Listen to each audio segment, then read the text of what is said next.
From fiery press conferences to heated stare-downs, the world of combat sports has never been short on drama. But there are moments when the line between promoting a fight and crossing into unacceptable territory blurs. Join us today as we dive into the high-stakes world of mixed martial arts and count down 10 unforgettable times fighters took trash talk to jaw-dropping extremes. Number 10. Kevin Lee. To kick things off, we have a classic example of crossing the line. They say that you shouldn't bring family into trash-talking exchanges, but that didn't stop Kevin Lee from name-dropping Michael Chiesa's mother ahead of their 2017 clash. Back to the prelims, but I just hope he shows up because I know his mama got tickets, so shut the about, hey, don't talk about my mom for one. Don't you ever talk about my mom. Now, to be fair, the context was pretty harmless, but as soon as Chiesa heard any mention of his mom, he totally flipped out, running across the stage to ignite a mini brawl with the Motown phenom. Lee obviously knew what he was doing, and he carried this energy into the fight itself, eventually submitting the black belt Chiesa in the very first round. It was an instantly memeable moment that didn't really help Chiesa's push for acceptance from the fan base. In other words, he got embarrassed by Lee not once, but twice. Number 9. Conor McGregor. Conor McGregor's later run has showcased a far more angry and venomous version of him than before. Sure, he always loved nothing more than trying to rattle his opponents through his trash talk, but these days there is far more darkness lingering in his words. And that came to the surface in a big way when he took on his old rival Dustin Poirier in their long-awaited trilogy fight. All the way through the build-up, Conor repeatedly brought Poirier's wife Jolie into the conversation, hilariously calling Poirier Jolie's wife. Your wife is your husband. Jolie's wife. Jolie's wife. But in one of the craziest scenes in MMA history, after McGregor's leg snapped mid-fight, we were gifted with probably the most insane post-fight interview of all time, where Conor, whose body was clearly going into shock, was still lobbing insults at Dustin and his wife. This is not over. If we have to take this outside with him, it's all outside.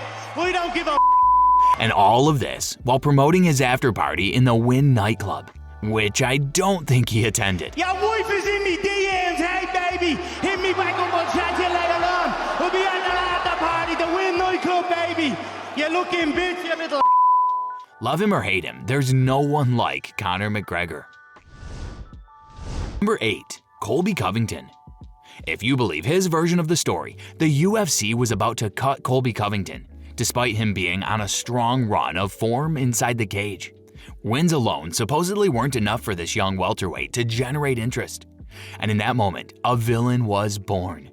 One that would quickly rise up and become one of the sport's most infamous figures. After beating Damian Maia in Brazil, Colby took to the mic and proceeded to tell the entire nation of Brazil exactly what he thought of them and their home country. Brazil, you're a dog! All you filthy animals suck! I got one thing to say! Tyrone Woodley, I'm coming for you! If you don't answer the front door, I'm gonna knock it in and I'm gonna take what's mine! And yes, he did this in Brazil, in front of thousands of furious Brazilians. But his experiment certainly worked, and once he was escorted out of the country under heavy security, Covington went on to become one of the biggest stars in the sport. Say what you want about his methods, but they clearly worked. Number 7. Tony Ferguson. Is there a more zany character in mixed martial arts than the great Tony Ferguson?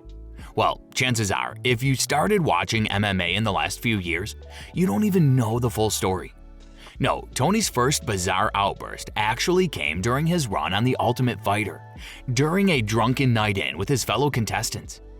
Ferguson, to put it mildly, was absolutely hammered, and he proceeded to try and fight a number of his housemates, before then bringing up one of the guy's ongoing custody battles in the most blunt way possible.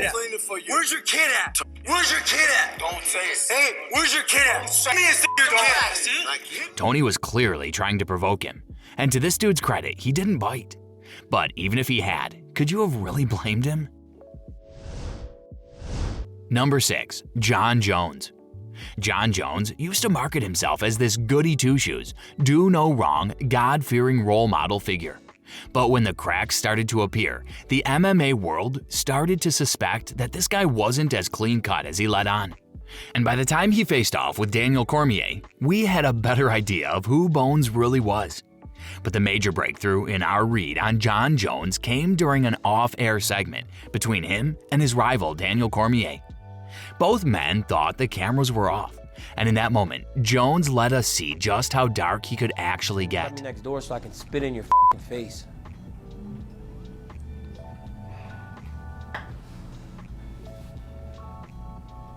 You know I would absolutely kill you if you ever did something like that, You right? could never kill me. Oh, I bet you I could. Then you should try, John. You really should try, John. No, I would literally kill you if you spit in my face. Yeah, let's try that, John. Literally kill you. Let's try that, John.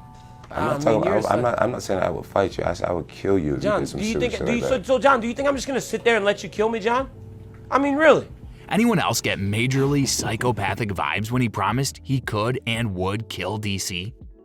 Also, if you haven't already, don't forget to give this video a like, subscribe to our channel, and leave a comment below with any topics you'd like for us to cover.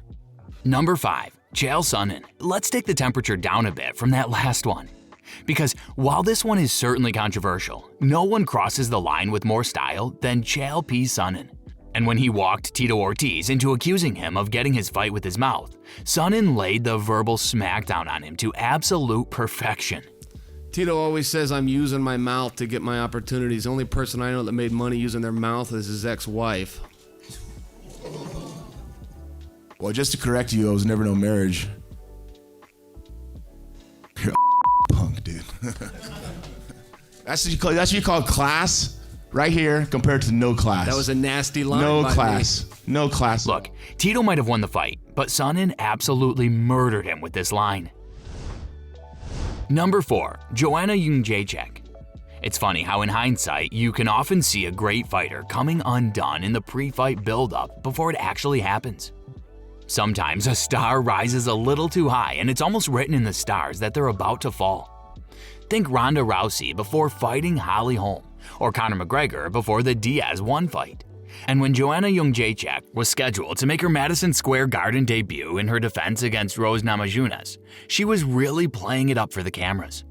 To be fair, she was on the verge of superstardom, but she had absolutely no problem bringing up her opponent Rose Namajunas' very open attitude towards talking about her mental health. She's going to be more stressing out about our fight on Saturday. So I think you cannot be the champion because you just can't do this. You can't deal with the media. You cannot deal with the pressure. It's too much for you. And to be honest, for as much as the champ had many fans, seeing Thug Rose go in there and shut her up in the very first round was just about as sweet an upset victory as you'll ever see. Joanna flew a little too close to the sun on this one, that's for sure. Number 3. Conor McGregor. Not only did he attack Khabib's character, but he pretty much crossed every single line he could find. Religion, culture, family, Khabib's team. Conor left absolutely no stone unturned as he tried to rattle the eagle.